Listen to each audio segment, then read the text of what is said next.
Mbiri gwabadde ssaabalonzi wa kkooti ensukkulumu Opio Aweri gutuuse mu lukiiko olukulu lw'eggwanga zibadde ssaawa 7:05 era nga gwanirizibbwa ku bizizo ku lukiiko olukulu lw'eggwanga omukyala Anita Mongo ono abadde awerekeddwako n'abakungu abalala.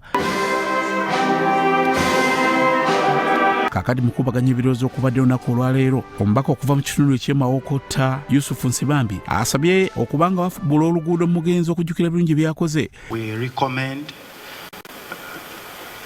to the district administration of his area of birth at least to pick out a prominent road or building and be named in his after his name.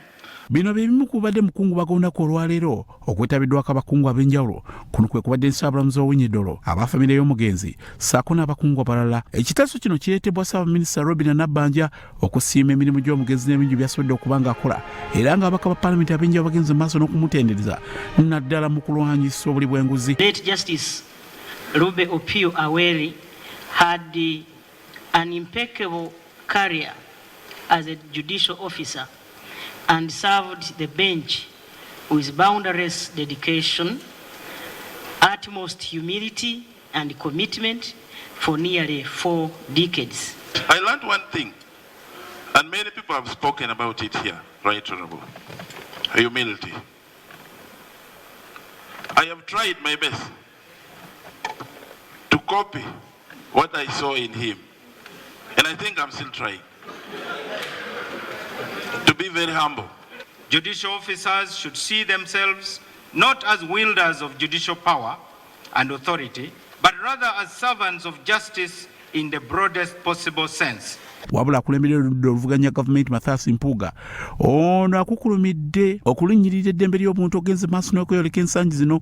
Who will speak for a Honorable Segirinya Oswanyan in prison, where the judiciary is reluctant or casual in handling their matter? Right, Honorable Speaker. I don't know who will speak for the so many human rights people whose rights have been abused, and the judiciary has received these people whose rights have been violated without calling on to order those violating them.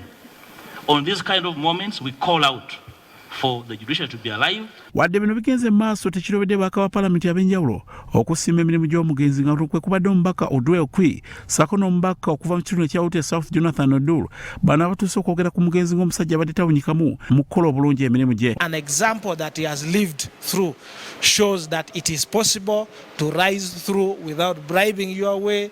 It is possible to rise through without causing chaos. It is possible to rise through without pushing anyone. And you can see that even at the Supreme Court, when he was the most senior justice, he still respected the colleagues that came after him. Omugenzi Opio Aweri yazaalibwa ennaku z'omwezi 31 mwezi ogwa May mu disitulikiti ya Lira era nga waaviidde mu bulamu bw'ensi abadde n'emyaka 69 ng'abadde abuze omwaka gumu gwokka okuba nga awummula emirimu gye.